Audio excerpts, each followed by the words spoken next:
안녕하세요. 자, 오늘 다룰 주제는요. 우리가 오랫동안 이게 정답이다 라고 믿어왔던 상식을 완전히 뒤집어버리는 아주 혁명적인 이론에 대한 이야기입니다. 바로 상황 이론인데요. 이 정말 단순해 보이는 진리 하나가 어떻게 100년이나 된 우리나라 영어 교육을 뿌리부터 뒤흔들었는지 지금부터 저랑 같이 한번 파헤쳐 보시죠. 이 질문 보자마자 이거 완전 내 얘기네 하시는 분들 진짜 많으실 거예요. 그쵸? 그 두꺼운 문법책, 끝도 없이 외우기만 했던 거. 영어 공부하다가 특히 이 지긋지긋한 문법 때문에 그냥 때려칠까 했던 순간 다들 한 번쯤은 있으셨잖아요. 네, 맞아요. 바로 이 모습입니다. 우리 학생들은 말할 것도 없고요.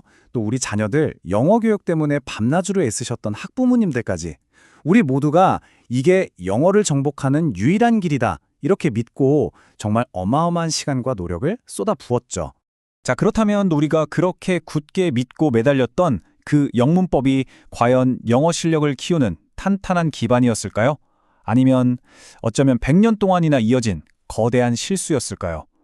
바로 이 질문에서부터 오늘 이야기를 시작해 보겠습니다. 그런데 말이죠. 만약에 우리가 밤새도록 달달 외웠던 그 수많은 문법 규칙들이 사실은 네, 무려 95%. 우리가 배웠던 문법의 거의 전부가 실제 원어민들이 쓰는 영어와는 거리가 멀다. 한마디로 근본적으로 틀렸다라는 정말 충격적인 주장이 나온 겁니다. 이게 어느 정도였냐면요. 심지어 이런 교육 방식을 두고 영어를 망치고 인생을 망치고 나라까지 망치는 거짓 교육이다 라는 아주 강력한 비판까지 나왔습니다. 이건 제가 하는 말이 아니라 실제 자료에 나온 표현 그대로예요. 얼마나 심각하게 봤는지 알 수 있는 대목이죠. 아니, 95%가 거짓 교육이라니 솔직히 좀 믿기 힘든 주장이잖아요? 대체 무슨 근거로 이런 엄청난 이야기가 나온 건지 지금부터 그 충격적인 주장의 실체를 한번 들여다보겠습니다. 아마 지금 많은 분들이 이렇게 생각하실 거예요. 에이, 이거 그냥 일부 학자들이 하는 좀 특이한 주장 아니야? 라고요. 저라도 그렇게 생각했을 것 같아요. 하지만 과연 그럴까요? 이건요, 절대 소수의 주장이 아닙니다. 놀라지 마세요. 서울대학교 그리고 국내 내로라 하는 20개의 명문대학교는 물론이고요. 심지어 교육부와 전국의 17개 시도교육청까지 이 모든 기관이 함께 심사해서 내린 공식적인 결론입니다. 그리고 결정적인 증거가 바로 이겁니다. 전국 27개 대학의 영어교육과 교수님들이 모여서 전원이 단 한 면의 반대도 없이 만장일치로 기존 문법 25개 항목을 이건 거짓 교육이다 라고 규정하고 아예 금지하기로 합의했다는 겁니다. 와, 이건 뭐 학계의 패러다임이 완전히 바뀌었다는 뜻이죠. 자, 그렇다면 이 엄청난 변화를 이끌어낸 핵심 아이디어는 과연 뭘까요? 네, 바로 모든 것을 바꾼 열쇠, 상황이론의 정체에 대해 지금부터 알아보겠습니다. 이 상황이론 핵심 원리는 정말 놀랍도록 간단해요. 바로 모든 것은 상황에 따라 달라진다. 이겁니다. 너무 당연한 말 같죠? 그런데 이게 언어에도 똑같이 적용된다는 거예요. 그러니까 하나의 뻣뻣한 규칙을 모든 상황에 똑같이 적용하려고 했던 시도 자체가 처음부터 잘못됐다는 거죠. 이 둘의 차이는 정말 하늘과 땅 차이입니다. 기존 문법이 그냥 맹목적인 암기, 획일적인 규칙에만 매달렸다면 상황이론은 문맥, 그러니까 앞뒤 상황 속에서 진짜 의미를 파악하고 훨씬 유연하게 그 미묘한 뉘앙스까지 다 받아들이는 방식이에요. 접근법 자체가 완전히 다른 거죠. 여기에는요, 우리가 진짜 몇 년 동안 달달 외웠던 익숙한 문법 항목들이 다 포함됩니다. 뭐 동사의 시제, 가정법, 관계사 이런 것들이요. 예를 들어 우리는 미래 시제는 무조건 will 이렇게 공식처럼 외웠잖아요. 근데 실제로는 이미 확정된 계획을 말할 땐 be going to를 쓰는 게 더 자연스럽거든요. 바로 이렇게 상황을 싹 무시해버린 획일적인 규칙들이 가짜 문법, 거짓 교육으로 분류된 겁니다. 자, 그럼 이런 이론이 그냥 이론으로만 끝나는 거 아니냐고요? 아닙니다. 놀랍게도 우리가 보는 아주 중요한 시험들에서는 이미 이 가짜 문법이 사라지고 있습니다. 네, 맞아요. 이제 그 복잡하고 헷갈리기만 했던 문법의 감옥에서 벗어날 때가 온 겁니다.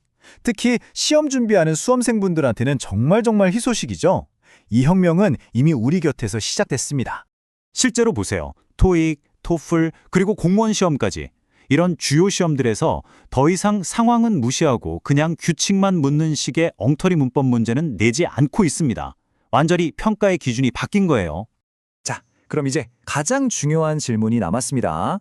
알겠다. 95%가 가짜인 걸 알겠는데 그럼 도대체 뭘 배우라는 거냐? 바로 그 질문이죠. 정답은 바로 필수적인 5%에 있습니다. 네, 바로 이 5%. 이게 진짜입니다. 이건 어떤 복잡한 상황에 와도 변하지 않는 영어라는 언어의 가장 근본적인 뼈대라고 할 수 있어요. 진짜 핵심 문법인 거죠. 이 진짜 5%라는 건요, 주로 문장의 기본 구조라던가 시제의 핵심 개념처럼 정말 언어의 근간을 이루는 것들이에요. 오늘 제가 설명해드린 내용의 근거가 되는 공식 문서들이나 이 5%에 대한 더 자세한 정보는요, 여러분이 관련 키워드로 검색만 해보시면 직접 다 확인하실 수 있습니다. 자, 이제 마무리하면서 이 질문을 한번 던져보고 싶어요. 모든 것은 상황에 따라 달라진다. 이 단순한 진리가 과연 영어 문법에만 해당되는 이야기일까요?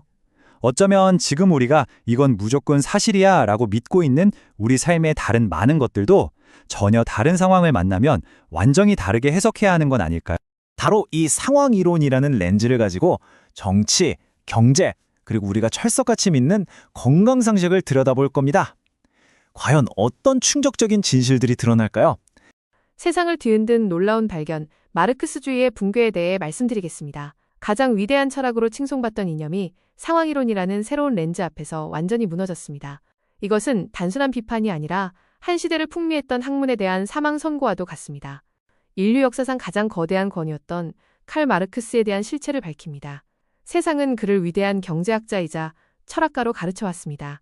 그러나 최근 상황이론의 분석 결과 충격적인 결론이 도출되었습니다. 마르크스주의는 경제도 망치고 정치도 망치고 세상도 망치는 최악의 거짓 학문이라는 것입니다. 마르크스는 우리에게 지상낙원을 약속했습니다. 자본은 노동을 착취하는 것이고 역사는 계급투쟁이라고 정의했습니다. 따라서 자본과 계급을 없애면 평등한 세상이 온다는 이 논리에 전 세계 수억 명이 열광하며 혁명에 뛰어들었습니다. 마르크스는 왜 이런 치명적인 오류를 범했을까요? 바로 모든 것은 상황에 따라 다르다는 상황이론을 몰랐기 때문입니다. 상황이론을 적용하면 자본과 계급은 무조건 나쁜 것이 아니라 상황에 따라 서로 다른 수많은 가치와 역할 그리고 속성을 지니고 있다는 사실을 알 수 있습니다. 상황이론의 관점에서 자본을 다시 정의해 보겠습니다. 마르크스는 자본을 타도의 대상으로 보았지만 상황이론에 따르면 자본은 생필품과 재화를 생산하는 필수 수단입니다. 자본은 기술과 건강도로와 항만 같은 사회 인프라를 포함하며 태초부터 이어진 인류의 생명줄입니다. 계급에 대해서도 살펴보겠습니다. 마르크스는 계급 철폐를 주장했습니다. 그러나 상황이론에서 계급은 역할 분담의 다른 이름입니다. 계급이 사라지면 군대의 지휘 체계 가족 내의 질서 스승과 제자의 관계 등 세상의 모든 질서가 붕괴됩니다. 계급이 사라진 세상은 낙원이 아니라 멸망입니다. 어른과 아이의 역할이 사라지면 가정이 무너지고 스승과 제자의 구분이 없으면 교육이 무너집니다. 달과 태양과 지구의 위계가 없다면 우주도 무너집니다. 계급을 없애면 인류는 대혼란 속에 빠지게 됩니다. 마르크스의 논리는 이것과 같습니다. 태양이 피부를 따갑게 한다고 해서 태양을 없애야 합니까? 부모가 잔소리를 한다고 해서 부모를 없애면 자식들의 천국이 옵니까? 이는 패륜적이고 어리석은 생각입니다. 마르크스주의는 상황에 따라 가치가 달라진다는 점을 간과한 위험한 발상입니다. 이 잘못된 이론이 낳은 대가는 너무나 참혹했습니다. 자본과 계급은 나쁜 것이니 없애야 한다는 고정관념 때문에 무수한 공산주의 혁명과 전쟁이 일어났습니다. 그 결과 약 1억 명이 총칼에 죽거나 굶어 죽었습니다. 우리는 이 역사적 사실을 영원히 잊을 수 없습니다. 대한민국 지성인들의 전당인 서울대학교의 결정에 주목해 주십시오. 서울대학교에서도 수십 년간 마르크스 이론을 가르쳐왔습니다. 그러나 상황이론으로 비평한 마르크스 정치경제학 내용 증명을 접수한 후 즉시 강의의 폐강과 퇴출을 결정했습니다. 이 사실은 2024년 8월 13일 조선일보에도 보도되었습니다. 이 거짓 교육의 퇴출에는 교육부와 전국교육청, 그리고 20대 명문대학교가 참여했습니다. 마르크스 정치경제학은 이제 거짓 교육 금지 결정 7개 항목에 포함되었습니다. 더 이상 학교에서 가르쳐서는 안 될 최악의 거짓 학문으로 규정된 것입니다. 이제 진실을 확인하십시오. 상황이론은 자본과 계급이 우리 삶을 지탱하는 필수적인 기둥임을 증명했습니다. 이 모든 사실을 증명하는 공식 문서와 상세 자료가 공개되어 있습니다. 포털 사이트에 바른교육 국민협회를 검색하여 거짓에서 벗어나 바른교육의 길로 나아가십시오. 국민 건강을 위협하는 의사들의 거짓말, 그리고 상황 이론에 대해 말씀드리겠습니다. 우리는 매일 쏟아지는 수많은 의학 정보의 홍수 속에서 살고 있습니다. 텔레비전을 켜면 의사들이 나와서 건강 비결을 알려줍니다. 그런데 가만히 들어보면 뭔가 이상합니다. 우리가 철석같이 믿고 따르는 건강 상식들이 과연 모두 사실일까요? 상황 이론이 밝혀낸 놀라운 의학적 진실을 공개합니다. 도대체 누구의 말을 믿어야 합니까? 여기 상반된 두 가지 주장이 있습니다. A그룹의 의사들은 이렇게 말합니다. 물을 하루에 2리터씩 꼭 마셔라.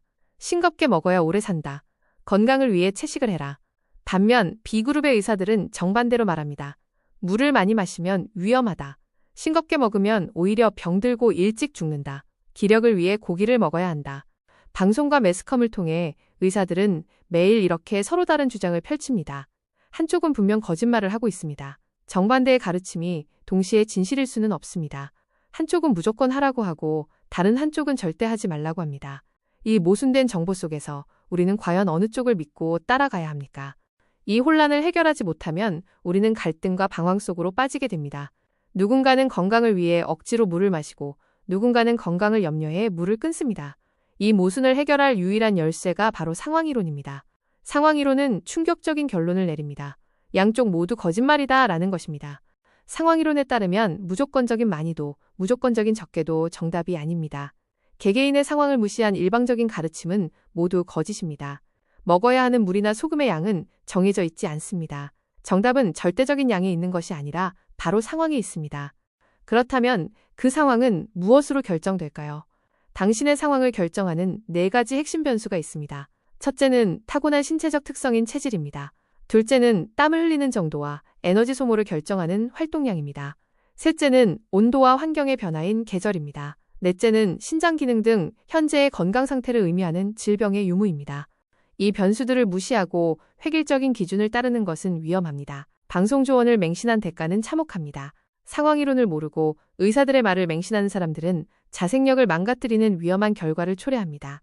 수분 과잉으로 인해 몸이 붓고 무거워지는 부종이 생기거나 염분 부족으로 기력을 잃고 허약해지는 사례가 홍수처럼 쏟아지고 있습니다. 같은 물이라도 누군가에게는 생명수가 되고 누군가에게는 독약이 됩니다. 구체적인 예를 들어보겠습니다. 신장 기능이 망가진 투석 환자나 신부전증 환자가 방송을 보고 물 2리터를 마시면 어떻게 될까요?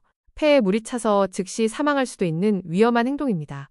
반대의 경우를 봅시다. 한여름 땡볕에서 격하게 활동하는 노동자에게 물 2리터는 생명을 유지하는 필수 수분입니다. 이처럼 같은 물 2리터라도 상황에 따라 결과는 정반대가 됩니다. 소금도 마찬가지입니다. 땀을 많이 흘려 염분이 빠져나간 상황에서는 짜게 먹어야 건강을 유지할 수 있습니다.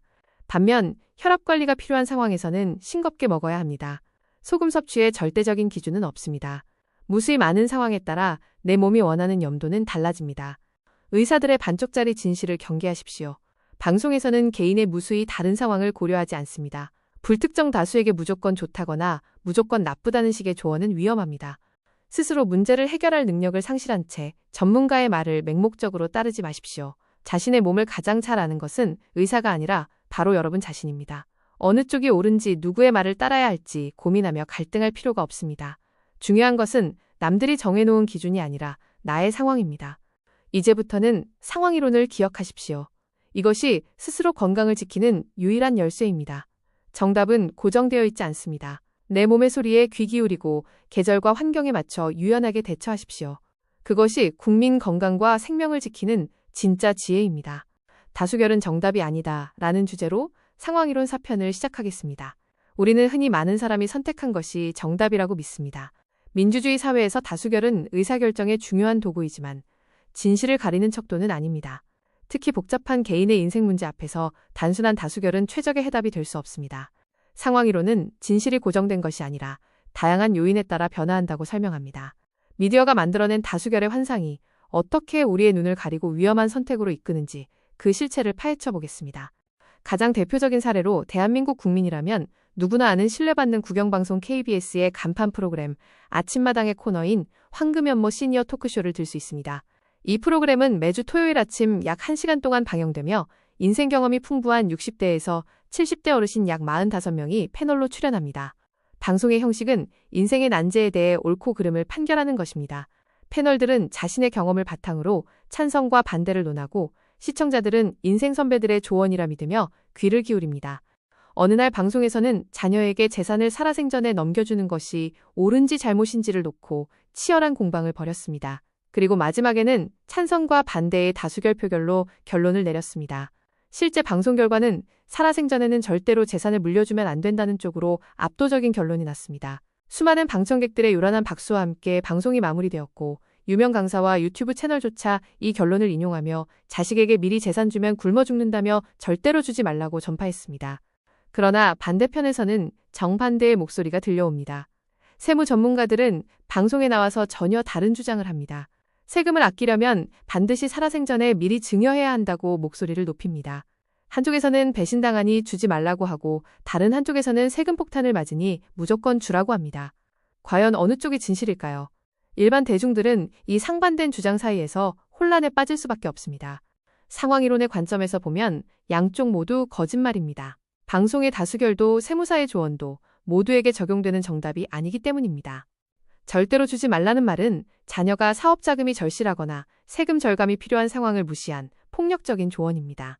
반대로 반드시 주어야 한다는 말은 노후 자금이 부족하거나 자녀와의 관계가 불안정한 상황을 고려하지 않은 위험한 도박입니다. 이분법적인 사고방식으로는 개인의 복잡한 재산 문제를 결코 해결할 수 없습니다. 정답은 오직 개개인의 상황에 있습니다. 개인의 상황을 결정짓는 변수는 너무나 많습니다. 자산 규모가 10억인지 100억인지, 가족관계는 화목한지 소원한지, 부모의 현재 건강 상태는 어떠한지, 그리고 상속세 이슈는 얼마나 시급한지에 따라 해답은 완전히 달라집니다. 어떤 사람에게는 최악의 선택이 다른 사람에게는 최선의 선택이 될 수 있습니다. 획일적인 정답은 존재하지 않으며 오직 상황에 맞는 최적의 해답만이 존재할 뿐입니다. 구체적인 사례를 통해 사람이 100명이면 정답도 100가지라는 사실을 증명해 보겠습니다. 케이스 A는 세금 문제와 자녀의 사업자금 필요성이 커서 생전 증여 100%가 정답입니다.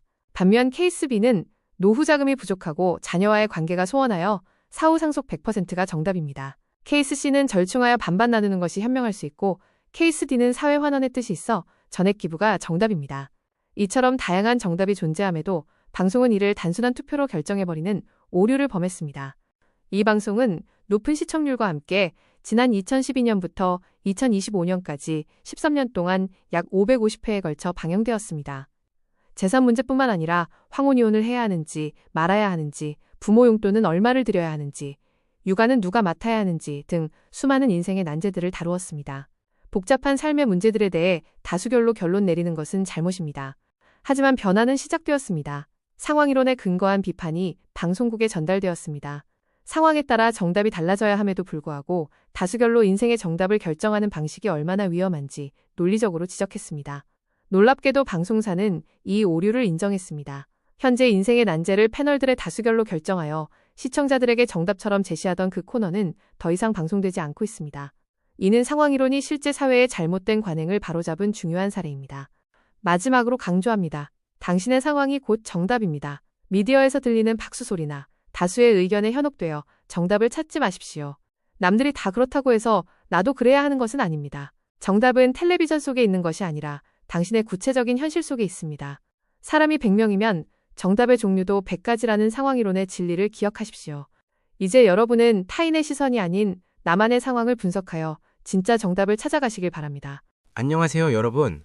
오늘은 인류 지성사의 가장 오래된 전쟁 중 하나를 끝낼 수 있는 흥미로운 주제를 가져왔습니다. 제목은 150년 전쟁의 종식, 상황이론과 기원의 조화입니다.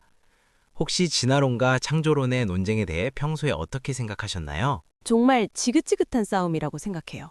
학교 과학 시간에는 진화를 배우고 종교시설에 가면 창조를 배우잖아요. 이 두 가지는 영원히 만날 수 없는 평행선 같아서 늘 혼란스러웠습니다. 그런데 오늘 소개할 상황이론이 이 150년 전쟁을 끝낼 수 있다는 말씀이신가요? 그렇습니다. 오늘 우리는 상황이론 5편을 통해 진화와 창조가 서로를 죽이는 대립관계가 아니라 공존으로 나아갈 수 있다는 놀라운 사실을 확인하게 될 것입니다. 두 번째 슬라이드를 보시죠. 필요한 전장, 끝나지 않는 소모전이라는 제목이 보입니다. 지난 150여 년 동안 세상은 유신론과 무신론, 그리고 창조론과 진화론이라는 두 거대 담론의 전쟁터였습니다. 화면의 이미지가 강렬하네요. 두 개의 바위가 충돌해서 부서지는 모습입니다. 이 싸움은 단순한 학문적 토론이 아니었던 것 같아요. 상대방의 존재 자체를 부정하는 이른바 데스매치였습니다. 창조론자들은 진화론을 악으로 규정하고 진화론자들은 창조론을 비과학적인 미신으로 치부하며 싸워왔으니까요. 맞습니다. 소스 자료에 따르면 이 갈등은 학문적 토론을 넘어선 상호 파괴적인 대립이었습니다. 서로가 서로를 부정하며 싸우는 동안 온 세상은 피로감에 젖었고 정작 중요한 진실은 놓치고 있었습니다. 이 혼란이 얼마나 심각했는지를 보여주는 결정적인 증거가 세 번째 슬라이드에 나옵니다. 바로 미국 대법원의 번복 판결입니다. 법원 판결이 롤러코스터처럼 오르락내리락하는 그림이 보이네요. 네, 그렇습니다. 미국은 이 논쟁의 최전선이었습니다. 미국 대법원은 창조론과 진화론을 학구에서 어떻게 가르칠 것인지 그 지위에 대해 무려 2차례나 판결을 번복했습니다. 최고의 지성을 자랑하는 사법부조차 갈팡질팡했다는 뜻입니다. 법원의 판결이 뒤집힐 때마다 교육 현장과 사회는 큰 혼란에 빠졌을 겁니다. 이 사법적 번복 사례는 이분법적 논쟁이 우리 사회를 얼마나 큰 난리로 몰아넣었는지를 보여주는 단적인 예입니다. 그렇다면 상황이론은 이 지루한 싸움에 대해 어떤 판결을 내렸을까요? 상황이론의 판결, 거짓 교육 금지 결정이라는 아주 강력한 문구가 등장합니다. 거짓 교육이라니 정말 충격적인 표현입니다. 상황이론은 지난 수백 년간 이어진 진화론과 창조론의 대결 자체를 거짓 교육으로 규정했다는 것인가요? 정확합니다. 상황이론은 이 소모적인 대결을 거짓 교육 금지 결정 7개 항목 중 하나로 포함시켰습니다. 왜냐하면 진실은 고정된 것이 아니라 상황에 따라 다양한 의미와 역할을 가지는데 이를 무시하고 양자택일만을 강요했기 때문입니다. 창조와 진화는 서로 배척해야 할 대상이 아닙니다. 그런데도 서로를 존중하지 않고 상대방을 없어져야 할 대상으로 가르치는 것 자체가 교육의 본질을 훼손하는 행위라는 것입니다. 그렇다면 인간의 존재를 어떻게 설명해야 할까요? 6번째 슬라이드, 존재의 복합성을 보시죠.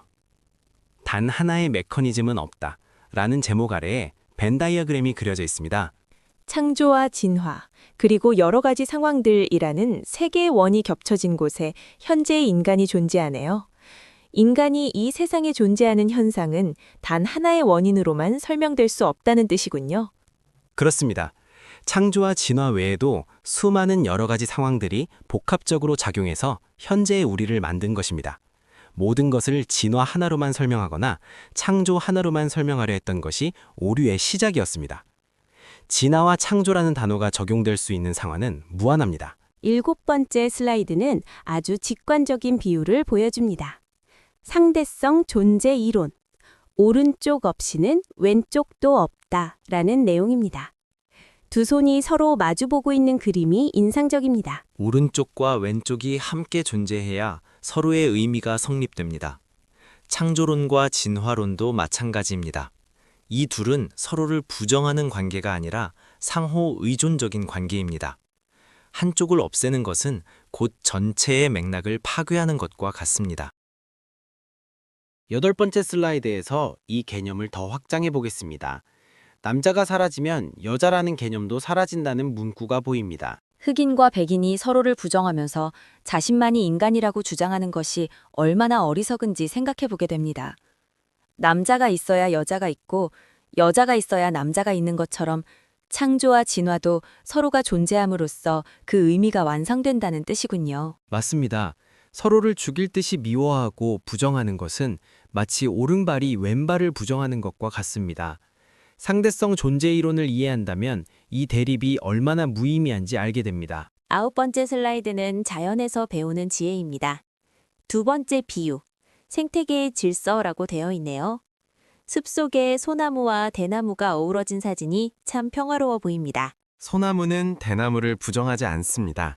태양과 달, 그리고 지구는 서로 자신만이 옳고 상대방은 없어져야 한다고 싸우지 않습니다. 그들은 각자의 자리에서 사이좋게 공존합니다. 진화와 창조 또한 자연의 섭리 안에서 각자의 역할을 수행하는 것입니다. 이제 마지막 10번째 슬라이드입니다. 결론, 화목한 공존의 길입니다. 태극 문양처럼 두 원이 서로 조화롭게 맞물려 있는 이미지가 보입니다. 세상 사람들이 상황이론 하나만이라도 알았더라면 창조론과 진화론의 대립은 애초에 발생하지 않았을 것입니다. 맞아요. 태양과 지구와 달이 공존하듯 진화론과 창조론은 서로 화목하게 공존해야 합니다. 이것이 상황이론 5편이 우리에게 주는 마지막 메시지입니다. 오늘 방송을 통해 150년 전쟁을 끝낼 평화의 열쇠를 확인하셨길 바랍니다. 더 상세한 내용과 증명 자료는 바른교육국민협회 홈페이지에서 확인하실 수 있습니다. 여러분도 이제 이분법적인 사고에서 벗어나 상황에 따른 조화와 공존의 시각을 가져보시길 바랍니다. 감사합니다. 안녕하세요. 살다 보면 야, 이것만 알면 인생 다 풀린다 하는 그런 말들 있잖아요. 마치 세상의 모든 걸 설명해 줄 것 같은 그런 조언이나 격언들요. 맞아요. 근데 오늘 저희는요, 바로 그 완벽해 보이는 조언 하나를 그냥 아무 생각 없이 따랐다가 인생이 완전히 박살나버린 한 사람의 충격적인 이야기를 해보려고 합니다. 자, 바로 시작해보죠. 네, 지금부터 저희가 들려드릴 이야기는요, 어떤 지혜라고 굳게 믿었던 말 한마디 때문에 한 청년의 인생이 그냥 와르르 무너져 내린 이거 실화입니다. 아마 이 이야기를 다 듣고 나시면 우리가 평소에 이건 진리야 라고 믿었던 것들을 다시 한번 생각해 보게 되실 겁니다. 지금 화면에 보이는 이 청년, 감옥에 있죠? 나이가 겨우 19살입니다. 아니, 대체 무슨 일이 있었길래 이렇게 젊은 나이에 철창 안에 갇히게 된 걸까요? 이 모든 일의 시작은요, 진짜 너무나 그럴듯하게 들리는 조언 한마디 때문이었습니다. 바로 이 말입니다. 다가온 여자를 건드리지 않는 건 그 여자에 대한 모욕이고 조물주에 대한 배신이다. 와, 근데 더 놀라운 건요, 이게 무슨 대단한 철학자가 한 말이 아니라 그냥 대학 선배가 술자리에서 툭 던진 말이었대요. 하지만 이 청년은 이 말을 무슨 인생의 진리처럼 받아들인 거죠. 그리고 오랫동안 마음속에 아주 소중하게 간직했답니다. 그리고 그 결과는 정말 비극적이었습니다. 결국 이 말을 맹신한 나머지 성추행 및 성희롱이라는 죄로 감옥에 가게 된 겁니다. 여기서 진짜 중요한 포인트는요, 그 조언 자체가 맞다 틀리다를 따지기 전에 이 청년이 그 말이 적용될 상황이라는 걸 전혀 생각하지 않았다는 점이에요. 바로 그거죠. 사실 이 끔찍한 비극을 막을 수 있었던 생각의 열쇠가 있거든요. 그게 바로 모든 건 상황에 달려있다는 이 단순한 원칙을 아는 거예요. 선배의 말이 어떤 상황에선 맞을 수도 있겠죠. 하지만 전혀 다른 상황에서는 끔찍한 범죄의 시발점이 될 수 있다는 걸 알았어야 했습니다. 저희는 이걸 상황이론이라고 부를 건데요. 개념은 아주 간단합니다. 세상에 절대적인 정답 같은 건 없다는 거죠. 맞습니다. 어떤 규칙이나 믿음의 가치는 오로지 그것이 사용되는 상황에 따라서만 결정된다는 생각이에요. 만약 그 청년이 이 이론을 알았다면 결과가 좀 달라지지 않았을까요? 자, 그럼 이 상황 이론 좀 더 쉽게 이해할 수 있도록 우리한테 아주 익숙한 속담들을 한번 무대 위로 올려보겠습니다. 네, 서로 완전히 반대되는 뜻을 가진 속담들을 딱 붙여놓고 과연 어느 쪽이 정답일지 여기서 한판 대결을 펼쳐보겠습니다. 첫 번째 대결, 오르지 못할 나무는 쳐다보지도 마라. 이건 현실을 똑바로 보고 무모한 짓은 하지 말라는 아주 현실적인 조언이죠. 에이, 저는 안 되면 사다리라도 놓고 올라가라는 말이 훨씬 더 끌리는데요. 어떻게든 방법을 찾아서 도전하라는 거잖아요. 자, 여러분 생각은 어떠세요? 어느 쪽이 더 맞는 말 같나요? 자, 두 번째 대결도 만만치 않습니다. 욕심을 버려야 한다, 겸손하고 만족할 줄 알아야 한다는 우리가 정말 귀에 못이 박히도록 들은 가르침이죠. 근데 바로 그 반대편에서는 욕심을 버리면 인생을 망친다고 딱 잘라 말합니다. 야망이나 성취를 위해서는 어느 정도 욕심은 필수라는 거잖아요. 아, 이쯤 되니까 진짜 혼란스러운데요. 도대체 누구 말이 맞는 걸까요? 바로 이겁니다. 사실 정답은 없어요. 아니, 더 정확하게 말하면 정답은 언제나 상황에 따라 다르다는 거죠. 맞아요. 내 능력이 한참 부족하고 아무 준비도 안 된 상황이라면 당연히 오르지 못할 나무는 쳐다보지 않는 게 현명하겠죠. 근데 충분한 잠재력과 도구가 있다면요? 당연히 사다리 놓고 올라가야죠. 맞습니다. 이 상황 이론이라는 게 그냥 이런 속담에만 적용되는 게 아니라 인간의 아주 복잡한 행동에도 그대로 적용이 돼요. 그러니까 똑같은 행동인데도 어떤 상황에서는 정말 지극한 사랑의 표현이 되고요. 다른 상황에서는 끔찍한 범죄가 될 수도 있다는 뜻입니다. 호스트에 이 슬라이드에 있는 저울이 모든 걸 다 보여주네요. 한쪽에는 사랑, 다른 쪽에는 범죄가 놓여 있죠? 그리고 이 둘 중에 어디로 기울을지를 결정하는 저울의 중심축, 그 받침점이 바로 상황, 즉 컨텍스트입니다. 예를 들어서 배우자의 몸을 만지는 행동도요, 그 상황에 따라서 사랑이 될 수도 있고 끔찍한 폭행이 될 수도 있는 거죠. 이렇게 상황을 제대로 보지 못할 때 문제는 정말 심각해집니다. 수많은 사람들이 사기를 당하는 이유도 사실 비슷해요. 그 제안이 놓인 상황을 분석하기보다는 그냥 그 달콤한 말 자체에만 집중하기 때문이죠. 맞아요. 결국 이런 실패가 계속 쌓이면 도덕적으로 혼란에 빠지고 나중에는 뭔가를 판단하는 것 자체가 그냥 두려워지는 거예요. 삶이 힘들어지는 거죠. 자, 그럼 대체 우리는 어떻게 해야 할까요? 세상의 모든 조언이나 규칙들을 그냥 다 무시하고 살라는 말일까요? 아니요, 그건 아닙니다. 상황 이론이 우리한테 주는 진짜 깨달음은 따로 있어요. 어떤 조언을 받아들일지 말지를 결정하는 그 최종 판단의 책임, 그게 바로 우리 자신한테 있다는 겁니다. 맞습니다. 세상에 절대적인 정답이란 건 없어요. 우리가 아는 모든 명언, 속담, 선배의 조언은요, 그냥 판단을 내리기 위한 도구일 뿐입니다. 그리고 진짜 중요한 게 그 도구들을 언제, 어디서, 어떻게 써야 할지 스스로 판단하는 능력, 바로 상황을 읽는 힘을 기르는 겁니다. 이게 핵심이죠. 자, 이제 마지막으로 여러분 스스로에게 한번 질문을 던져보시면 좋겠습니다. 혹시 나도 모르게 이것만은 무조건 맞아 라고 맹목적으로 믿고 있는 나만의 정답은 없으신가요? 그리고 그 믿음이 과연 어떤 상황에서든 언제나 옳은 걸까요? 한 번쯤 의심해보는 것. 그것이야말로 오늘 저희가 이야기한 상황이론의 진짜 시작이 아닐까 싶습니다. 한국 불교계에서 가장 존경받는 두 분이죠. 성철 스님과 법정 스님. 그런데 이 두 분이 남긴 마지막 말에는요, 아주 크고 깊은 미스터리가 하나 숨어 있습니다. 오늘 저희가 바로 그 수수께끼를 한번 파헤쳐 보려고 합니다. 먼저 성철 스님의 유언인데요. 한번 들어보세요. 평생을 스승으로 살아오신 분이 갑자기 나는 지옥에 간다고 하신 거예요. 심지어 석가모니와 달마대사마저 지옥에 있다고 말했죠. 와, 이거 정말 충격적이지 않나요? 그렇죠. 근데 법정 스님의 마지막 부탁도 만만치 않게 당혹스럽습니다. 무려 40년 동안 베스트셀러였고 수많은 사람들에게 정말 큰 영감을 줬던 바로 그 책, 무소유를 스스로 없애달라고 하신 겁니다. 맞아요. 이 유언들이 알려졌을 때 정말 다들 엄청나게 혼란스러워했죠. 도대체 뭘 깨달았기에 자신의 한평생을 통째로 부정하는 듯한 그런 말을 남기신 걸까요? 바로 그겁니다. 그 질문이 오늘 저희가 풀어야 할 가장 핵심적인 문제입니다. 자, 그런데 아주 흥미로운 관점이 하나 있습니다. 이 모든 미스터리를 단 하나의 개념, 그러니까 상황이론이라는 렌즈로 들여다보면 전부 설명이 가능하다는 주장이죠. 한번 자세히 살펴볼까요? 네, 이 상황이론의 핵심은 생각보다 간단해요. 세상에 절대적인 진리, 그런 건 없다는 겁니다. 어떤 가르침이 맞고 틀리는지는 오로지 상황에 달려있다는 거죠. 그리고 바로 이 이론이 이 수수께끼를 푸는 열쇠가 된다는 주장입니다. 그럼 이 이론을 스님들의 가르침에 한번 직접 적용해보죠.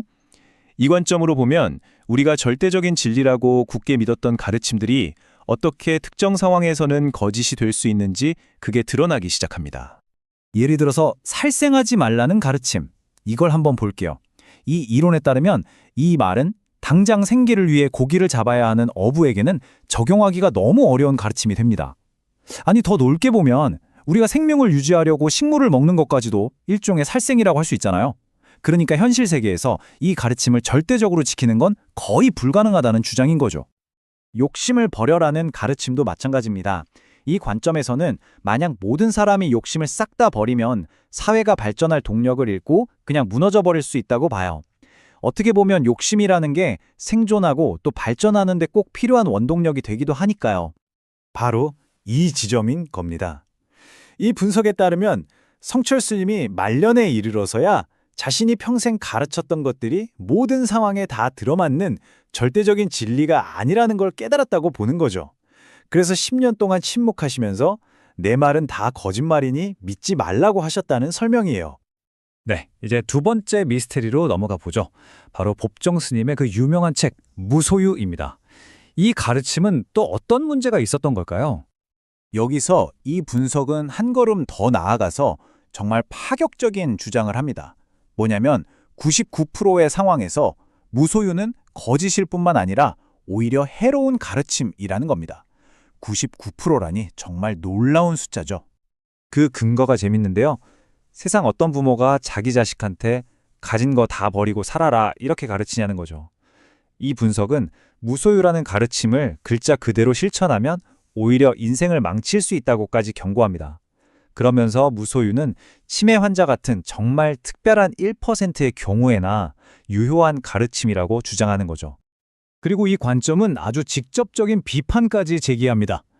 법정 스님 본인이야말로 책의 저작권으로 얻은 막대한 부, 큰 스님이라는 권력, 그리고 대중의 관심이라는 명예까지 사실상 모든 걸 소유하면서 정작 무소유는 실천하지 않은 거 아니냐, 이런 지적입니다. 자, 이제 슬슬 결론에 가까워지고 있는데요. 이 상황 이론은 단순히 두 스님의 유언을 설명하는 걸 넘어서 훨씬 더 큰 의미로 확장됩니다. 그러니까 이 두 거장이 평생의 가르침과 성찰 끝에 결국 하나의 공통된 결론에 도달했다는 거예요. 그분들이 마지막 순간에 우리에게 정말 전하고 싶었던 메시지는 바로 맞습니다. 아무리 훌륭한 가르침이라도 그게 적용될 수 없는 상황이라는 게 반드시 존재한다는 것. 이것이야말로 두 거장이 마지막 순간에 남기려 했던 핵심 메시지라는 게 이 분석의 결론인 거죠. 그리고 이 관점은 여기서 멈추지 않고 한 걸음 더 나아갑니다. 불교의 가르침뿐만 아니라 우리가 진리라고 믿는 모든 속담이나 격언, 심지어는 거대한 이념이나 철학까지도 특정 상황에서는 전부 거짓이 될 수 있다는 정말 도발적인 주장으로까지 이어집니다. 만약 이 분석이 맞다면 결국 우리에게 마지막 질문이 하나 남습니다. 만약 어떤 가르침도 절대적으로 옳을 수는 없다면 지금 여러분과 제가 절대적인 진리라고 굳게 믿고 있는 것들은 과연 무엇일까요? 한 번쯤 깊이 생각해 볼 만한 문제인 것 같습니다. 안녕하세요, 여러분. 세상을 보는 눈을 뒤집는 시간 상황이론 팟캐스트입니다. 오늘도 정말 뜨거운 감자를 들고 왔습니다. 바로 역사입니다. 그것도 우리 대한민국 사람이라면 누구나 가슴속에서 불이 나는 주제, 바로 친일파 문제입니다. 네, 맞습니다. 오늘은 상황이론 8편, 역사를 바라보는 새로운 렌즈에 대해 이야기해 볼 텐데요. 화면에 프리즘 같은 그림이 보이죠? 역사를 단순히 겉으로 보이는 행동으로만 볼 게 아니라 그 너머에 있는 의도와 결과라는 빛으로 쪼개서 봐야 한다는 아주 도발적인 주제입니다. 그래요. 두 번째 슬라이드를 볼까요? 제목이 좀 무섭습니다. 우리가 정의하는 악, 무조건적인 비난. 그리고 옆에는 친일파 후손이라며 유명인들의 이름이 적힌 전단지 사진이 있네요. 사실 우리는 친일이라는 단어만 들으면 자동 반사적으로 나쁜 놈, 매국노라고 생각하잖아요. 그렇죠. 대한민국에서 친일파라는 낙인은 주홍 글씨나 다름없습니다. 누가 친일파 후손이라고 하면 그 사람의 평생 업적이나 인격과는 상관없이 무조건 돌을 던지게 되죠. 소스 자료에 따르면 우리는 그 행위의 구체적인 맥락은 무시한 채 그저 이름만으로 낙인을 찍어왔다고 지적합니다. 그런데 상황이론은 이 견고한 믿음에 균열을 냅니다. 세 번째 슬라이드를 보면 삼각형이 나오는데요. 상황, 의도, 결과. 이 세 가지가 판단의 기준이 되어야 한다고 합니다. 이게 무슨 뜻인가요? 아주 중요한 포인트입니다. 상황 이론은 친일이냐 반일이냐 그 자체보다 더 중요한 질문을 던집니다. 첫째, 그들은 어떤 시대적 상황에 살았는가? 둘째, 그 행동의 진짜 의도는 무엇이었는가? 셋째, 그 행동이 결과적으로 국가에 어떤 이익을 가져왔는가? 이 세 가지를 따져서 판단해야 한다는 거죠. 이걸 설명하기 위해 네 번째 슬라이드에서 아주 기막힌 예시를 들고 있네요. 바로 임진왜란 때의 논계 이야기입니다. 그림을 보면 한쪽은 술을 따르는 모습이고 다른 한쪽은 칼을 쥐고 있어요. 네, 한번 상상해 보시죠. 논개가 외장에게 술을 따르고 입을 맞추고 몸을 밀착했습니다. 겉으로 드러난 행동만 보면 어떻습니까? 완벽한 친일 행위이자 매국노의 행동이죠. 그렇네요. 만약 논개가 외장을 끌어안고 투신하지 않았다면, 혹은 그 속마음을 들키지 않고 그냥 살았다면 논개는 영원히 더러운 친일 기생으로 기록됐을 수도 있겠어요. 바로 그겁니다. 그녀의 숨겨진 의도가 적장을 살해하는 것이었기 때문에 우리는 그녀를 애국자로 부릅니다. 일제강점기도 마찬가지라는 겁니다. 겉으로는 친일파처럼 보였지만 그 의도와 목적이 무엇이었는지는 상황 이론을 통해 다시 들여다봐야 한다는 것이죠. 와, 여기서 이야기가 더 깊어지네요. 5번째와 6번째 슬라이드 내용은 정말 파격적입니다. 어떤 사람들은 친일파들이 오히려 대한민국 근대화의 1등 공신이라고 주장한다고요? 네, 자료에 따르면 이런 주장이 있습니다. 당시 일본의 심장부까지 깊숙이 침투해서 친일파 행세를 했던 사람들 중 일부는 사실 일본의 첨단 과학기술, 행정, 군사기술을 훔쳐오기 위해 위장했다는 겁니다. 기술을 훔쳐오기 위해서 했다고요? 그렇습니다. 자료에는 박정희 대통령의 예시도 언급되어 있는데요. 만약 그런 사람들이 없었고 우리가 단순히 창을 들고 싸워서 조선 왕조를 복귀시켰다면 어떻게 됐을까요? 우리는 여전히 임금님 밑에서 신분제 사회를 살거나 근대화된 일본의 무령 앞에 도살되었을지도 모른다는 현실의 결과를 직시해야 한다고 말합니다. 결과적으로 그들이 가져온 기술과 시스템이 오늘날 대한민국의 경제 발전과 민주주의의 토대가 되었다면 그 결과를 놓고 볼 때 무조건 나쁜 친일파라고만 할 수는 없는 논리군요. 7번째 슬라이드는 그 시대를 살았던 평범한 사람들의 목소리를 담고 있습니다. 한번 들어보시죠. 태어나 보니 일제시대였고 학교에서는 일본이 조국이라고 가르쳤다. 나는 그저 열심히 공부했고 내 조국이라고 배운 일본을 위해 일했을 뿐이다. 사실 그 시대를 태어난 게 죄는 아닌데 말이죠. 해방 후에 그 지식으로 대한민국을 위해 열심히 일했다면 단순히 그 시대를 살았다는 이유만으로 비난할 수 있을까? 마음이 복잡해지네요. 그래서 8번째 슬라이드에서는 우리의 모순을 꼬집습니다. 입으로는 뜨겁게 반의를 외치면서 정작 휴가 때는 일본으로 여행 가서 초밥을 먹고 일본 맥주를 마시는 우리의 모습 말입니다. 뜨끔한 분들 많으실 것 같아요. 사실 이웃나라와 사이좋게 지내는 건 좋은 일이잖아요. 친중, 친미는 괜찮다고 하면서 유독 일본에게만 엄격한 잣대를 들이대고 있는 건 아닌지 반성하게 됩니다. 마지막 9번째 슬라이드입니다. 저울 그림이 보이시죠? 이제 우리는 결론을 내려야 합니다. 친일이라는 단어 하나로 모든 것을 퉁쳐서 비난하는 건 상황 이론을 무시한 거짓 판단입니다. 네, 맞습니다. 그 사람의 행동이 개인의 영달만을 위한 나쁜 친일이었는지 아니면 후일을 도모하고 근대화를 이끌어내기 위한 좋은 친일, 전략적 선택이었는지 구분해야 한다는 거군요. 정확합니다. 맹목적인 비난을 멈추고 상황, 의도, 결과라는 3가지 렌즈로 역사의 진짜 얼굴을 마주해야 합니다. 그것이 상황 이론이 우리에게 주는 지혜입니다. 오늘 방송을 통해 여러분도 역사를 바라보는 새로운 시각을 가지셨길 바랍니다. 저희는 다음 시간에 더 놀라운 상황 이론 이야기로 찾아오겠습니다. 청취해 주셔서 감사합니다. 감사합니다. 안녕하세요, 여러분. 오늘 상황이론 9편은 정말 도발적인 질문으로 시작해보려 합니다. 여러분, 솔직히 한번 상상해보세요. 세상의 모든 돈과 부동산을 전 국민이 똑같이 n분의 1로 나눠 가진다면 어떨까요? 상상만 해도 입가에 미소가 지어지는데요. 내가 복 가진 빌딩도 좀 나눠 갖고 재벌들 돈도 좀 나눠 갖고 말이죠. 그럼 세상이 천국이 되지 않을까요? 과연 그럴까요? 오늘 주제가 바로 부와 자산의 평등한 분배, 과연 정답일까입니다. 경제학자와 정치학자들도 놓치고 있는 이 결정적인 질문에 대해 상황이론은 천국이 아니라 지옥이 될 수도 있다고 경고합니다. 지금부터 그 이유를 파헤쳐 보겠습니다. 자, 먼저 역사 이야기부터 해보죠. 사실 평등한 분배가 대성공을 거둔 사례가 분명히 있습니다. 바로 공산주의 혁명 초기에 있었던 토지개혁입니다. 맞아요. 거대 지주들의 땅을 빼앗아서 소작농들에게 골고루 나눠줬었죠. 이때 결과가 어땠나요? 확신에 차서 대성공이었습니다. 농부들은 이제 내 땅이 생겼다 하면서 정말 열심히 일했거든요. 생산량도 늘고 모두가 배불리 먹게 됐습니다. 공산주의 혁명은 바로 이 성공의 기억 때문에 힘을 얻을 수 있었던 겁니다. 그런데 문제는 여기서부터 시작됩니다. 슬라이드 제목이 치명적인 착각이네요. 사람들이 농지를 나눠서 성공했으니 공장도 나누고 돈도 나누면 다 성공하겠지? 라고 믿어버린 겁니다. 그게 바로 비극의 씨앗이었죠. 칠판에 빨간 X표가 보이시죠? 토지는 자본이나 공장과 같지 않다는 겁니다.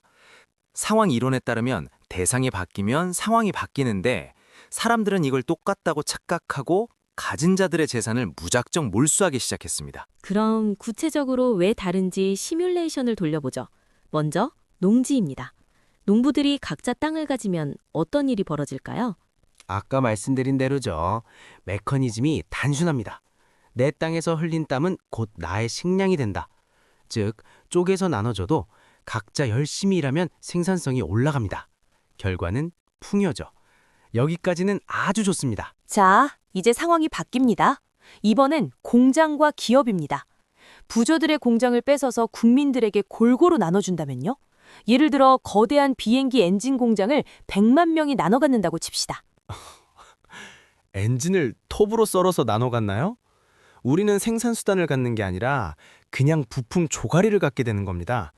제트 엔진 날개 하나 집에 들고 간다고 해서 거기서 쌀이 나옵니까? 옷이 나옵니까? 결국 결과는 참혹합니다. 6번째 슬라이드를 보세요. 공장은 멈추고 사람들은 고철을 들고 서 있습니다. 복잡한 시스템은 쪼개는 순간 생명력을 잃습니다. 공장을 분해해서 나눠 가지면 그건 부가 아니라 그냥 고철덩어리일 뿐입니다. 생필품 생산이 중단되니까 경제는 그 즉시 붕괴해버리는 거죠. 농지랑은 상황이 완전히 다른 겁니다. 자, 그럼 이건 어때요? 공장 말고 현금을 나누는 겁니다. 재벌 회장님 돈을 싹 걷어서 헬리콥터로 뿌리는 거죠. 와, 공짜 돈이다 하고 다들 좋아하지 않을까요? 그게 바로 지옥으로 가는 급행 열차입니다. 사람들이 돈이 생겼으니 일을 할까요? 일 안 해도 먹고 살 수 있다고 생각해서 생산 활동을 멈춥니다. 물건은 안 만들어지는데 시중에 돈만 넘쳐나죠. 그 결과가 뭐죠? 바로 하이퍼 인플레이션입니다. 돈 휴지로 벽지를 바르게 되는 겁니다. 그게 바로 이 이론의 핵심입니다. 우리는 그동안 나누는 것은 선이고 독점은 악이다 라는 도덕적 관점으로만 접근했어요. 하지만 경제는 도덕이 아니라 시스템입니다. 대상의 성격을 무시한 평등은 재앙이 될 수 있다는 거죠. 결국 해답은 상황 이론에 있었군요. 퍼즐 그림처럼 딱 맞는 상황이 있고 안 맞는 상황이 있는 거네요. 그렇습니다. 골고루 나누는 것이 가능한 상황이 있고 절대로 불가능한 상황이 있다. 무조건적인 분배가 정답이 아닙니다. 이 단순한 진리를 몰라서 수많은 공산주의 국가가 무너진 겁니다. 그럼 이걸 어떻게 구분해야 할까요? 10번째 슬라이드가 아주 명확하게 보여집니다. 독립적 자산과 유기적 시스템의 차이군요. 쉽게 설명해 드릴게요. 왼쪽의 미랄이나 모래는 쪼개도 여전히 미랄이고 모래입니다. 이건 독립적 자산이라 나눌 수 있어요. 하지만 오른쪽의 시계는 어떤가요? 톱니바퀴를 쪼개서 나눠주면 시계가 갑니까? 안 가죠. 이게 바로 유기적 시스템입니다. 기업과 화폐는 시계와 같아서 쪼개면 죽습니다. 현실적인 문제로 연결하며 이 이야기를 들으니 우리 사회의 모습이 떠오릅니다. 지금도 재벌을 해체해서 나누자, 대기업의 유보금을 풀어줘 나누자라고 주장하는 분들이 계시잖아요. 맞습니다. 그분들의 의도는 선할지 모릅니다. 다 같이 잘 살자는 거니까요. 하지만 상황 이론으로 보면 그건 21세기의 최첨단 기업을 19세기의 농지로 착각하는 겁니다. 시계를 망치로 부숴서 나눠 갖자는 것과 다를 게 없어요. 의도가 좋아도 상황을 모르면 결과는 참혹할 수 있습니다. 마지막 슬라이드입니다. 가족 그림이 있네요. 가족끼리도 밥은 나눠 먹을 수 있지만 생명이나 인격을 쪼개서 가질 수는 없다는 말이 와닿습니다. 네, 정말 중요한 교훈이죠. 진정한 경제적 지혜는 무조건적인 평등을 외치는 게 아니라 나눌 수 있는 상황과 지켜야 할 시스템을 구분하는 통찰력에서 나옵니다. 여러분도 오늘 이 상황 이론을 통해 세상을 보는 눈이 조금 더 깊어지셨기를 바랍니다. 오늘 팟캐스트는 여기까지입니다. 청취해주셔서 감사합니다.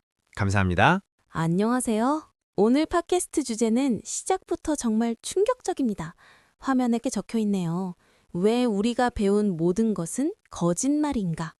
아니, 우리가 학교에서 배운 게 다 거짓말이라니 이거 너무 과격한 주장 아닌가요? 그렇게 들릴 수 있죠. 하지만 오늘 소개할 상황이론 10편을 끝까지 들어보시면 여러분의 상식이 와르르 무너지는 소리를 듣게 되실 겁니다. 오늘은 우리가 철석같이 믿어왔던 세상의 진리들이 왜 상황 앞에서는 거짓이 될 수밖에 없는지 그 불편한 진실을 파헤쳐보겠습니다. 소크라테스도 보이고 옛날 고서들도 보이는데 그 위에 빨간 줄이 그어져 있어요. 속담, 명언, 철학, 심지어 과학까지 다 틀렸다는 건가요? 네, 맞습니다. 자료에 따르면 이 모든 것들이 거짓말이라고 증명됩니다. 지난번에 다뤘던 잘못된 영문법이나 성철 스님의 유언, 기억하시죠? 그것처럼 우리가 절대적이라고 믿는 모든 가르침은 상황이 바뀌면 순식간에 거짓이 됩니다. 아무리 그래도 거짓말이라고 단정 짓는 건 좀 심한 것 같은데요. 근거가 있나요? 그래서 수학 논리학에서는요, 만약 하나라도 예외가 존재하면 그 명제는 거짓, 뻘스이다라고 규정합니다. 100개 중에 99개가 맞아도 딱 하나의 발레가 있으면 그건 진리가 아니라 거짓말이 되는 거죠. 아, 수학적으로는 예외가 없어야 참이다? 그럼 테스트를 해보죠. 예쁜 벚꽃 사진이 있네요. 꽃이 피면 봄이다. 이건 맞지 않나요? 땡, 틀렸습니다. 옆에 발레 사진을 보세요. 가을에 피는 코스모스는요. 한겨울 비닐하우스, 온실 속의 꽃은요. 꽃은 9월에도 피고 10월에도 핍니다. 그러니 꽃이 피면 봄이다라는 말은 수학적으로 명백한 거짓말입니다. 한 방 먹었는데요? 그럼 이건 과학 법칙이니까 맞겠죠. 물은 아래로 흐른다. 이건 중력이니까 진리 아닌가요? 과연 그럴까요? 물이 증발해서 수증기가 되면 어디로 가죠? 위로 올라갑니다. 나무 뿌리에서 물을 빨아올리는 모세관 현상은요? 역시 위로 가죠. 비가 되어 내리려면 아래로 흐르려면 물은 반드시 먼저 위로 올라가야만 합니다. 예외가 너무 많으니 이것도 거짓입니다. 아니, 물이 위로 간다는 생각은 못했네요. 이건 우리 피부로 느끼는 거잖아요. 8월은 덥다. 지금 8월인데 더 춥겠거든요. 이것도 거짓말인가요? 비행기 타고 남반구의 호주로 가보시죠. 거기는 8월이 한겨울입니다. 패딩 입어야 해요. 8월은 덥다는 말은 한국이라는 상황에서만 맞는 말이지 지구 전체로 보면 거짓말이 되는 겁니다. 아, 남쪽 나라는 겨울이군요. 오르지 못할 나무는 쳐다보지도 마라. 이건 주제 파악하라는 좋은 교훈 아닌가요? 그런데 옆에 사다리 그림이 있네요. 만약 사다리가 있다면요? 혹은 헬리콥터가 있다면요? 도구가 바뀌는 상황이 오면 모도를 나무는 헙습니다. 오히려 사다리를 놓고라도 올라가라고 가르쳐야 할 상황도 있는 거죠. 이 속담 역시 상황을 무시한 거짓 조언일 뿐입니다. 듣고 보니 소름 돋네요. 조건이 하나만 바뀌어도 우리가 믿던 진실이 다 거짓 명제가 되어버리는군요. 맞습니다. 인문학, 사회과학, 자연과학의 모든 가르침은 절대적이지 않습니다. 단 하나의 예외만 있어도 수학적으로는 거짓말이 되니까요. 세상에 변하지 않는 조건은 없기 때문입니다. 그럼 도대체 세상에 믿을 게 하나도 없다는 건가요? 도형들이 빛나고 있어요. 오직 수학만이 불변한다. 네, 유일하게 수학만이 상황에 휘둘리지 않습니다. 1 더하기 1은 어제나 오늘이나 한국이나 미국이나 항상 2죠. 상황이론과 관계없이 믿을 수 있는 유일한 진리는 수학뿐입니다. 나머지는 다 흔들리는 갈대와 같습니다. 하지만 우리는 수학 속에서만 살 수 없잖아요. 그럼 복잡한 도로 위에서 정치, 경제, 민화를 겪으며 살아야 하는데요. 그렇죠. 그래서 위험한 겁니다. 정치, 경제, 자연과학의 지식들은 불변의 진리가 아닙니다. 어떤 지식은 상황에 따라 약이 되기도 하지만 상황이 바뀌면 치명적인 독이 되기도 한다는 걸 명심해야 합니다. 카멜레온이랑 맥가이버 칼, 맞는 칼이 있네요. 이게 상황이론을 상징하는 건가요? 정확합니다. 지식의 참과 거짓은 고정된 게 아니라 카멜레온처럼 환경에 따라 색을 바꿉니다. 무수한 환경이나 조건에 따라 결과가 달라진다는 것. 이게 바로 상황이론의 핵심입니다. 그럼 결국 누구 말을 믿어야 하죠? 선생님? 뉴스? 나침반을 들고 있는 손이 보이네요. 학교나 뉴스에서 배운 걸 맹신하지 마세요. 판단의 주체는 오직 당신입니다. 개개인의 사정과 형편, 주어진 상황에 맞춰서 스스로 이게 지금 나한테 약인가 독인가를 취사 선택해야 합니다. 저울이 있네요. 진실과 거짓, 유익과 유해, 심지어 정의조차도 상황에 따라 달라지나요? 그렇습니다. 어제의 정의가 오늘의 불의가 될 수 있고 오늘의 거짓이 내일의 진실이 될 수 있습니다. 모든 가치는 그 순간의 상황에 따라 재정이 됩니다. 절대적인 선악은 수학 빼고는 없습니다. 거친 파도 속에서 작은 배를 타고 가는 사람. 우리가 처한 현실 같아 보여요. 이 험난하고 복잡한 세상에서 가만히 멈춰있는 불변의 진리를 찾으려고 하지 마세요. 대신 시시각각 변하는 파도, 즉 상황을 읽으셔야 합니다. 상황 이론이야말로 이 파도를 넘어 성공으로 가는 유일한 무기입니다. 상황이론으로 단단히 무장하십시오. 오늘 10편까지 달려오면서 정말 많은 걸 깨달았습니다. 세상에 영원한 정답은 없다는 것, 오직 나의 상황만이 정답이라는 것 말이죠. 네, 여러분. 학교에서 배운 지식에 갇히지 마시고 오늘부터는 상황이라는 새로운 안경을 쓰고 세상을 바라보시길 바랍니다. 그 유연함이 여러분을 지켜줄 겁니다. 지금까지 상황이론 팟캐스트였습니다. 청취해 주셔서 감사합니다. 감사합니다. 안녕하세요, 여러분. 오늘 상황이론 11편의 주제는 시작부터 마음이 좀 무거워집니다. 화면의 제목을 봐주세요. 통계인가 폭력인가? 우리가 흔히 믿었던 국가의 통계조사가 사실은 국민을 괴롭히는 폭력일 수 있다는 이야기입니다. 폭력이라니. 단어가 아주 세죠. 하지만 이 내용을 들여다보면 왜 한평생 성실히 세금 내고 산 자영업자분이 이런 표현을 썼는지 이해가 갑니다. 통계청, 고용노동부, 기획재정부, 이름만 들어도 쨍쨍한 기관들이 상황이론을 무시한 채 조사를 진행했고 그 결과는 결국 혈세탕진과 국민 괴롭힘으로 이어졌다는 것이 오늘의 핵심입니다. 구체적으로 어떤 일이 있었는지 화면을 보시죠. 출판사를 운영하는 분이 겪은 실화입니다. 어느 날 정부기관에서 전화가 와서는 다짜고짜 당신네 출판사 책의 생산 단가가 얼마냐고 묻습니다. 그래서 책마다 다르고 상황마다 달라서 딱 잘라 말하기 어렵다고 했더니 돌아온 대답이 정말 가관입니다. 아이고, 대답을 거부하면 불이익이 따를 것이다. 이렇게 협박을 했다는군요. 사업하는 사람들에게 불이익이라는 말은 세무조사만큼이나 무서운 폭력입니다.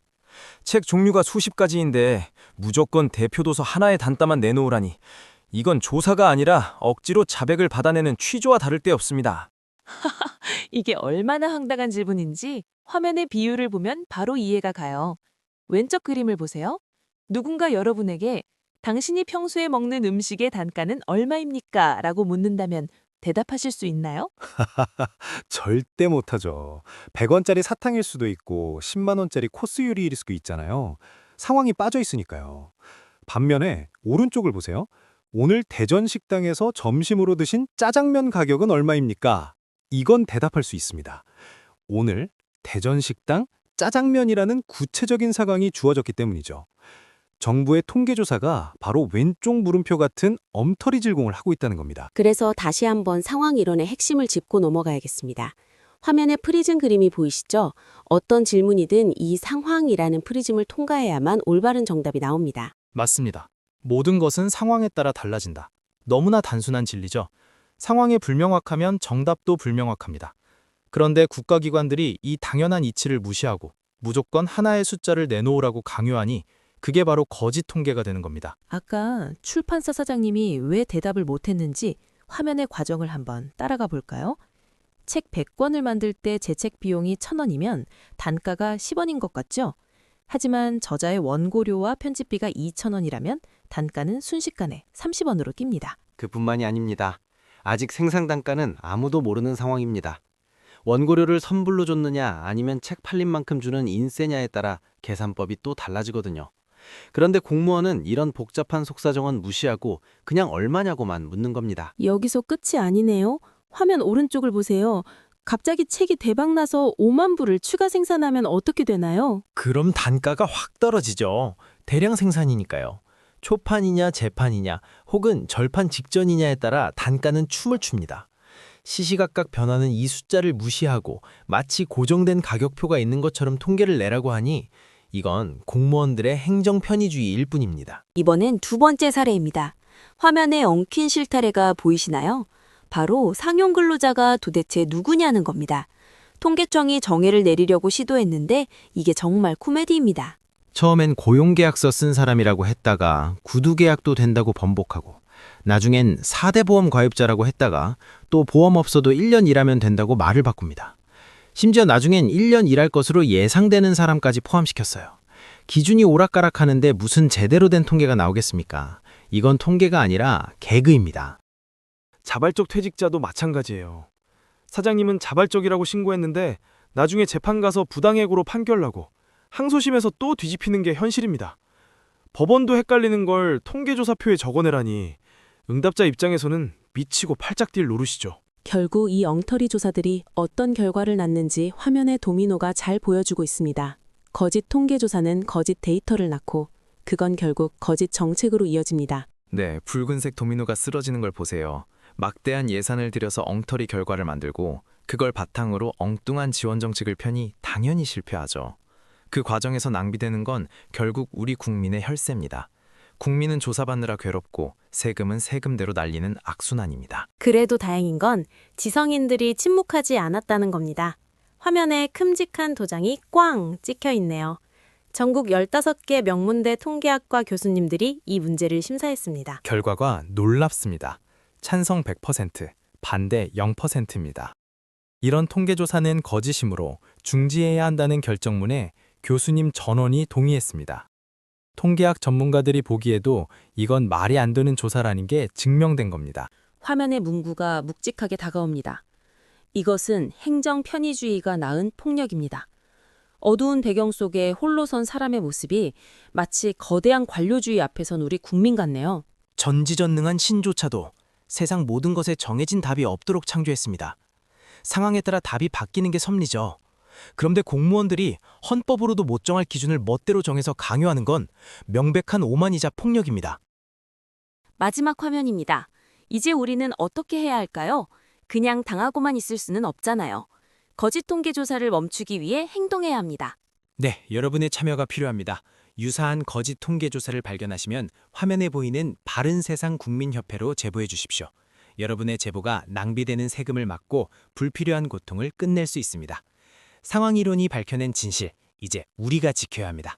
오늘 팟캐스트는 여기까지입니다. 청취해 주셔서 감사합니다. 감사합니다.